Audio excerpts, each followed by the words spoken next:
bisa diceritakan semuanya yang pada zaman sehingga di manajemen saya akan bicara singkat, tapi mohon izin saya akan bicara rancangan undang-undang politik sebagainya. Kalau bicara itu kalau pendek berisiko, nanti kurang-kurang yang mengurangi ide-ide yang sebab itu saya akan bicara hal yang mari kita dengarkan, kita kaji bersama. Kita ini diperintah kuasa agar takwa itu adalah dalam rangka melaksanakan latar belakang hadirnya Islam yang memerintahkan atau itu adalah yaitu kita nahju minal rumah ilan keluar dari kesesatan dan kegelapan menuju hidayah. Jadi kita berislam ini karena ingin mendapat menuju cahaya terang, tidak gelap, tidak gelap. Buana teruju minat dolalah tidak hidayah. Kita meninggalkan kesesatan menuju hidayah, ketakwaan. Buana teruju minal jahiliyah wa idol ila hidayah. Jadi kita ini keluar dari alam jahiliyah. Ketika Islam datang, itu apa sih? Ada manusia keluar dari alam jahiliyah, ada keluar dari kegelapan, dari jahiliyah menuju ilmiah, dari dolalah menuju hidayah, dari rumah kegelapan menuju cahaya terang. Itulah Islam. Jadi kita harus menuju cahaya terang. Satu kata saja yang ingin saya sampaikan di sini, yaitu kata benar jahiliyah ila hidayah. Jadi kita ini mau keluar dari alam jahiliyah agar kita bertahap harus keluar total dari sifat jahiliyah. Jahiliyah itu apa? Orang dulu mengira jahiliyah itu bodoh, kebodohan. Iya, salah satu artinya jahiliyah itu bodoh, jahil itu bodoh. Jahala, juhala itu kebodohan. Sehingga menuju ilmiah, rasionalitas yang disertai iman. Nah, lalu sekarang jahiliyah itu, kalau dilihat di dalam Al-Quran itu, jahiliyah itu kalau dalam konteks hadisnya Islam bukan menghapus kebodohan dalam arti ibadah, tapi kehadiran jahiliyah itu untuk menghapus beban watak. Karena orang-orang yang disebut jahiliyah di zaman nanti itu tidak boleh. Sudah jauh masuk dari dunia sekarang itu orang-orang di Mekah dulu. Sudah baca sejarah peradaban manusia sebelum ya Islam datang di situ, mereka tidak perlu festival sahaya yang sudah ada. Pedagang-pedagang wanita, pedagang-pedagang bisa yang disebut konglomerat sudah ada Siti Khadijah, itu ada Islam. Sudah ada bendungan Ma'rif yang mengatur sistem peradilan yang dibagi secara rata dengan sistem pemerintahan yang baru. Sudah ada Darul Nadwa. Apa? Sudah ada dewan perwakilan. Istilah Darul Nadwa yang sekarang banyak dipakai itu adalah produk yang disebut dalam jahiliyah. Tapi kenapa mereka yang pandai-pandai di situ disebut jahiliyah? Padahal orang pandai disebut jahiliyah apa? Ukuran jahiliyah. Mari saya ambil Al-Quran. Kalau diambil dari ukuran hadis itu banyak sekali. Tapi yang di Al-Quran hanya ada 4 kali kata jahiliyah dan itu cirinya jelas. Satu di dalam surat Ali Imran, ya.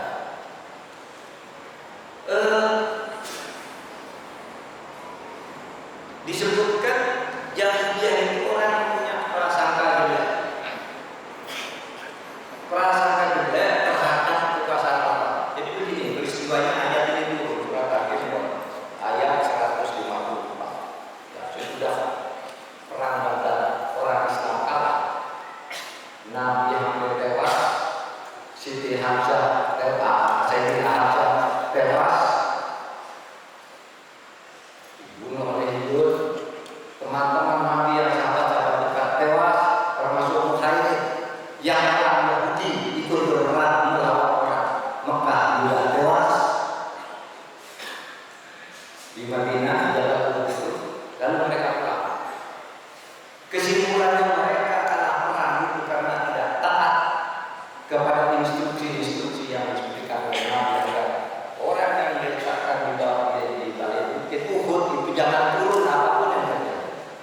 Tetapi kenapa Mekah waktu Mekah masuk dilawan oleh Khalid bin Walid tumbang semua. Kemudian pasukan panah yang di atas itu turun melanggar perintah Nabi, turun akan merebutan harta rakyat. Dari sini perkara Mekah yang tadinya sudah mundur, balik menjadi posisi bukit yang tadinya di tempat orang tembak. Di situ Nabi hampir wafat dan kalah. Secara kategoris orang Islam kalah di perang Uhud. Kalau di perang Badar menang, di perang Uhud kalah. Nah di situ kalah itu dalam kelelahan, maka di Al-Quran itu disebutkan di setengah jalan Allah menunjukkan rasa nyaman, rasa aman. Ya, amanatan nuasa yang syah, menghilangkan dan menikmati rasa nyaman diberikan oleh Allah yang tidur di jalan. Tapi begini, ta'ifatan minkum wa ta'ifatun qad ahammathum anfusahum yadunnuna billah dhalal jahiliyah. Jadi sekelompok orang itu diberi rasa nyaman dan sudah tidur kamu istirahat dulu kalau lapar. Tidur nyaman, tapi ada sekelompok orang yang mundur. Ini katanya Allah ini apa ada. Kalau Allah ada yang menang Nabi itu, sehingga mereka itu berprasangka kepada Allah. Yadunnuna Allah. Yadunnuna billahi ghairal haq dan yadunna jahiliyah. Menghemat itu dengan pikiran orang jahiliyah dan pikiran orang jahiliyah itu mereka tidak percaya. Percaya pada berhala itu yang dianggap tapi sama sekali tidak ada sama.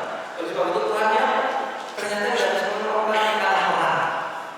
Dan di situ kan dikatakan orang jahiliyah itu artinya orang yang salah sangka terhadap kekuasaan, imannya lemah. Jadi kalau saudara sekarang itu Islam sudah pintar, lulusan putih, doktor, profesor, fakultas ini, fakultas itu, tapi imannya lemah, itu jahiliyah. Saudara jadi ada kaget sedikit produknya. Allah itu ada Palestina itu bahasa yang bisa Allah yang ada kalau di jalan ini itu Allahnya ada. Nah kalau saudara berpikir begitu Allah ini ada atau tidak, itu jahiliyah. Kita harus tetap berdoakan Palestina dari posisi kita di Indonesia, tapi jangan sampai curiga kepada Allah. Curiga kepada Allah seakan-akan ada itu di mana buktinya ada. Lalu saudara tidak beriman, mulai besok ada kaget lagi teman-teman teknologi yang luar biasa. Lalu saudara bertanya, wah ini bukan Allah ini ternyata teknologi. Padahal di dalam Islam ada Al-Quran, ayat Al-Quran yang warrasuluna fil ilmi yaquluna amanna. Orang yang ilmunya dalam itu pasti akan berkata saya beriman kepadanya, karena setiap ayat belum menjawabnya, termasuk ilmu pakar teknologi yang kita dapat dari Allah. Orang semakin banyak perkembangan ilmu pengetahuan dan teknologi, imannya ada semakin dalam. Itu artinya orang yang bukan jahiliyah. Saudara tidak usah berkata pada orang-orang yang ateis, agnostik, atau komunis yang tidak percaya. Dia hanya percaya pada rasionalitas dan hasil kekuatan manusia. Tapi coba sekarang sekali orang-orang hebat di dunia ini. Nah, kalau di Indonesia, orang seperti Pak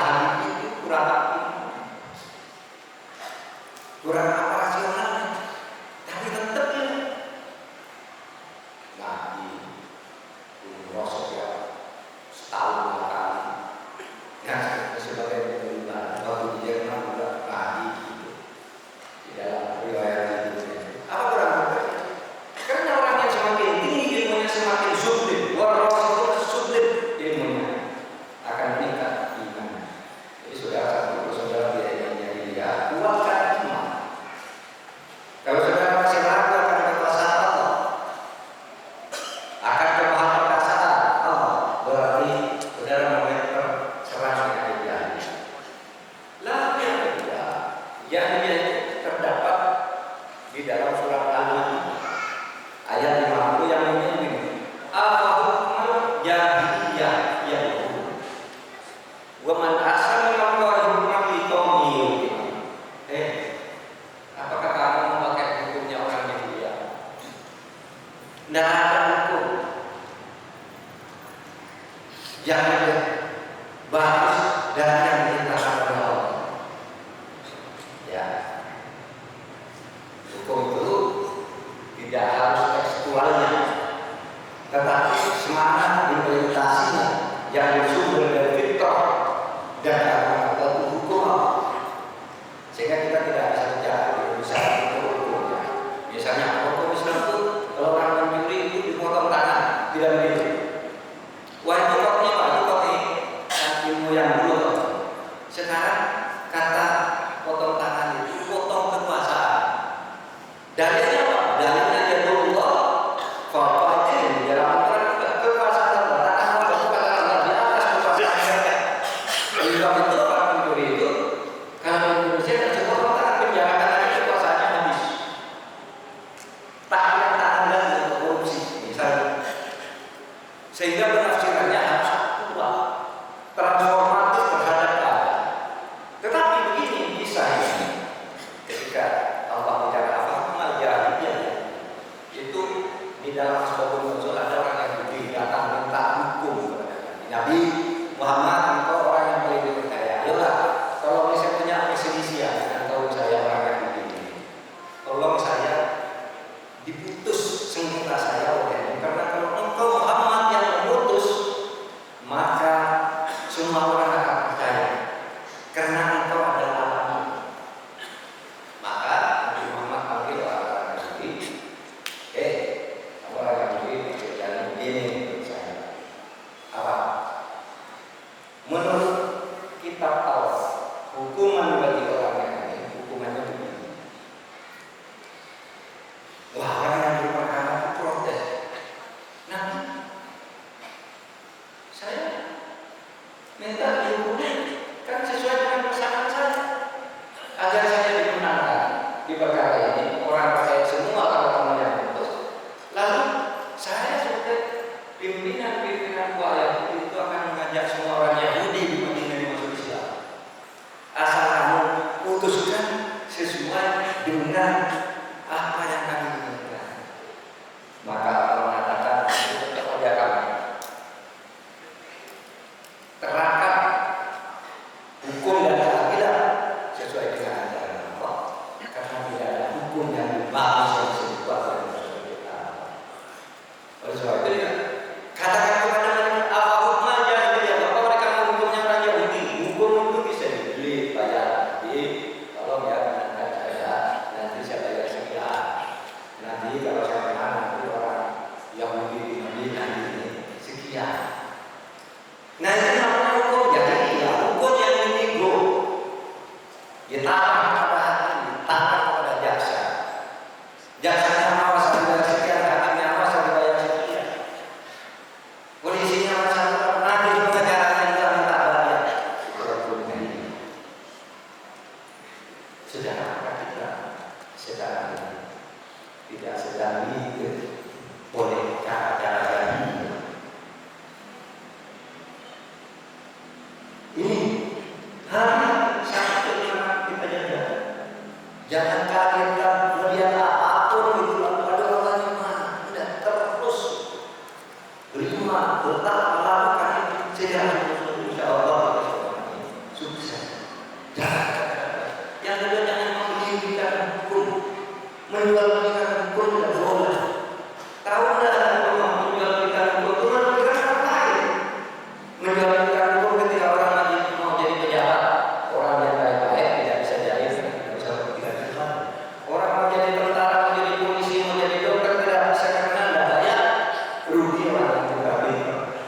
karena belum jahiliyah. Jadi keadilan kita ciptakan kalau kita tidak ingin masuk dalam kelompok orang jahiliyah. Dan yang ketiga ini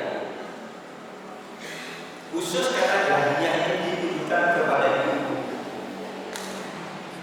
Dari 4 ayat ada satu khusus. Apa kata Al-Quran di dalam surat Al-Ahzab ayat 33. Jahiliyah itu adalah perempuan yang suka bersolek untuk menyatakan, menampakkan kementokan kepada orang lain agar orang lain menjadi keras. Solek, cantik berjalan dengan itu, jahiliyah kata itu jadi.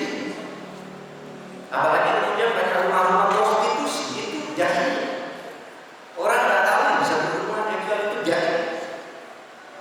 Oleh sebab itu para perempuan-perempuan itu melalui istri Nabi diingatkan oleh Al-Quran wa qurna fi buyutikunna wa la tabarrajna tabarrujal jahiliyah. Hai mereka, kamu tinggal di rumah, jangan suka kegiatan, jangan suka soleh, jangan memancing seleranya orang dan jangan kamu pakai perhiasan juga melatakan berjalan jahiliyah. Jangan kamu pakai perhiasan seperti caranya orang jahiliyah dulu itu, membagi sok-sokan, pakai ini macam-macam ibaratnya untuk menarik perhatian orang lain dan ini yang kemudian merasa ada sesuatu itu tindakan jahiliyah. Apa boleh perempuan itu bersolek? Boleh, dia harus perempuan itu bersolek, tapi di rumah dan untuk suaminya. Dan untuk sekedar keindahan, untuk sekedar menunjukkan bahwa kita suka keindahan, suka alam dan sebagainya. Tapi hati-hati, jangan sampai misalnya wah saya mau pakai jilbab, saya mau pakai ini, tapi dibuat baju jilbabnya itu dijahit sedemikian rupa sehingga tubuhnya masih kelihatan seperti lempar. Itu tanda kerja dari pakaiannya itu semua sih. Di sini belakang, di sini di atas juga lebih menarik daripada orang yang pakai jilbab, yang pakai hijab. Itu jahiliyah. Soalnya kalau bicara ini rancangan busana muslimah tetap menampakkan orang kecantikan, itu iklannya mungkin kurang tepat.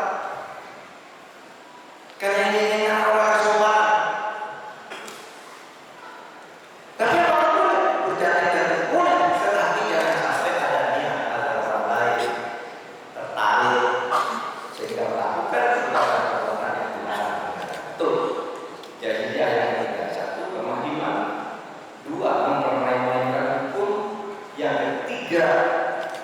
bersolek secara berlebihan bagi kaum ibu, dan yang keempat adalah orang yang diskriminatif, merasa dirinya paling pandai, merasa dirinya paling berkuasa, merasa dirinya paling benar kalau berdebat tidak menerima alasan orang lain. Itu jahiliyah. Ini ayatnya di dalam surah Al-Fat ayat 26. Irya'al ladzina kafaru fi qulubihimul hamiyatal jahiliyah. Jadi di dada orang-orang kafir itu ada kesombongan, ada fanatisme, seperti fanatismenya orang jahiliyah. Kalau beda keyakinan sikat, kalau beda suku sikat, kalau beda keturunan sikat, terjadi diskriminasi, ada kuat.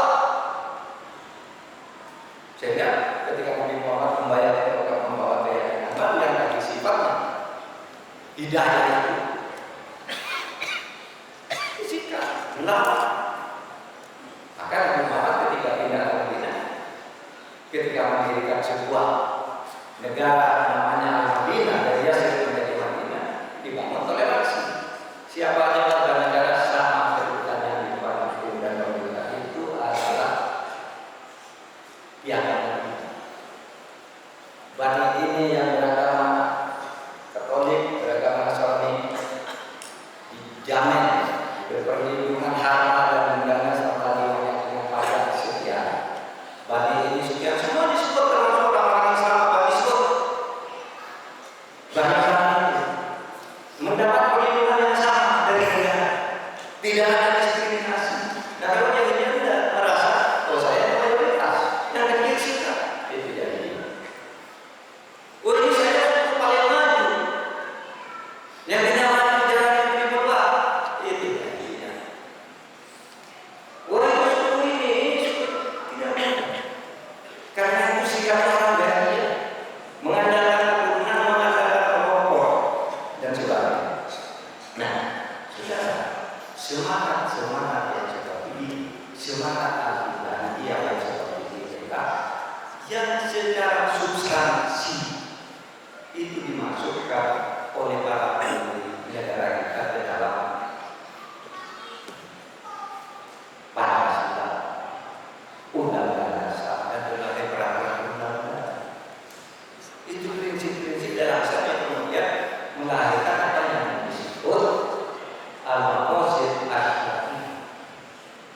Diambil misalnya diturunkan dalam hukum, maka mari kita jaga negara kesatuan Republik Indonesia dengan memperhubungan menghindari sikap-sikap jahiliyah, sikap-sikap anti-Tuhan, sikap keanehan, menghindari sikap kewenangan, menghindari sikap bernegara hukum, menghindari sikap kejenetan yang berlebihan. Itulah pesan Al-Quran, bukan pesan saya. Saya tadi sudah sebut ayat, nomor ayat dan nomor suratnya, nanti cek lagi dengan semua tafsir. Banyak yang membuat tafsir, tapi dari dunia yang saya sarankan kepada Anda tidak ingin menjadi